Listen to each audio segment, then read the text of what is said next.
बोल जयकारा बोल मेरे श्री गुरु महाराज की जय। अमृत वचन आत्मज्ञान महापुरुषों के वचन है कि निंद्रा भोजन भोग भय ये पशु पुरुष समान।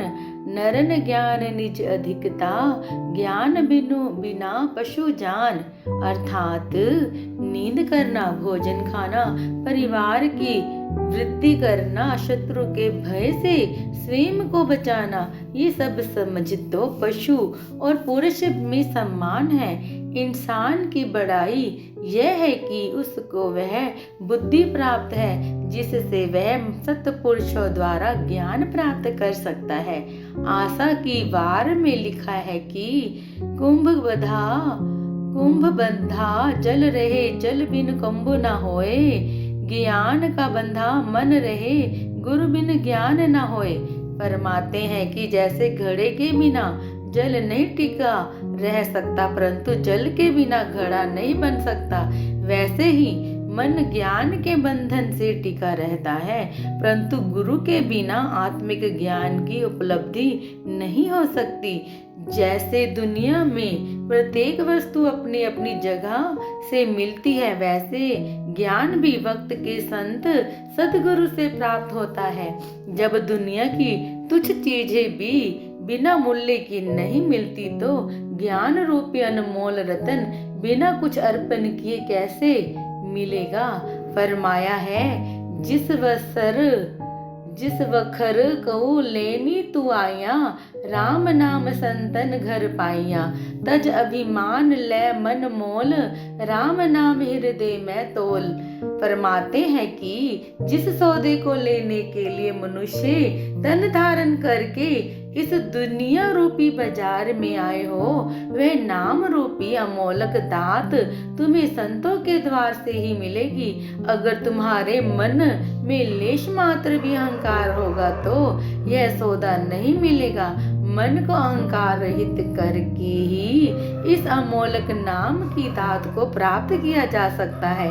एक दृष्टांत है, राजा जनक ने एक बार डोंडी पिटवाई की। घोड़े पर चढ़ने का जितना समय लगता है, उतनी देर में जो मुझे ज्ञान दे देगा उसी को मैं अपना गुरु मानूंगा। हजारों विद्वान और पंडित राज दरबार में एकत्रित हुए, परंतु कोई भी राजा जनक को संतुष्ट ना कर सका। तभी दरबार में मुनि अष्टावक्र जी का आना हुआ।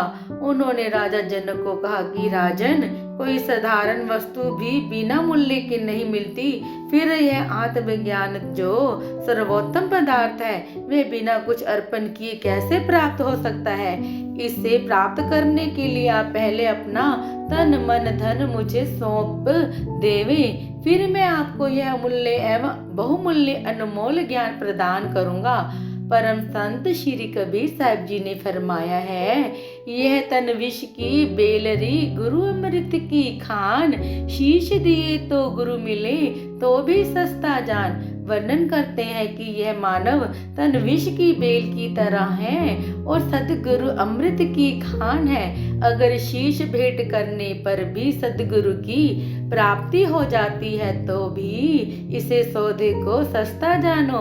राजा जनक ने तुरंत ही विचार करके अपना तन मन धन मुनि अष्टावक्र जी को सौंपने का संकल्प ले लिया। तत्पश्चात राजा ने आदेश दिया, जैसे ही घोड़ा मंगवाना चाहा, मुनि अष्टावक्र जी ने तत्काल उन्हें ऐसा करने से रोकते हुए कहा, राजन, आप अपना मन मुझे सौंप चुके हैं, अब दी हुई किसी भी वस्तु पर आपका कोई अधिकार नहीं। इस मन को मेरे सिवाय आप कहीं भी नहीं लगा सकते। यह सुनकर राजा जनक ने अपनी समस्त चित्तवृत्तियों को सद्गुरु के ध्यान में केंद्रित कर दिया। मन की चंचलता समाप्त हो गई। मुनि अष्टावक्र जी ने उनकी सुरती को तत्काल अपने चरणों में खींचकर उन्हें शाश्वत आनंद से सराबोर कर दिया। संत पुरुष की आरसी संतों की ही दे, लखा जो लखे अलख को उन्हीं में लख ले।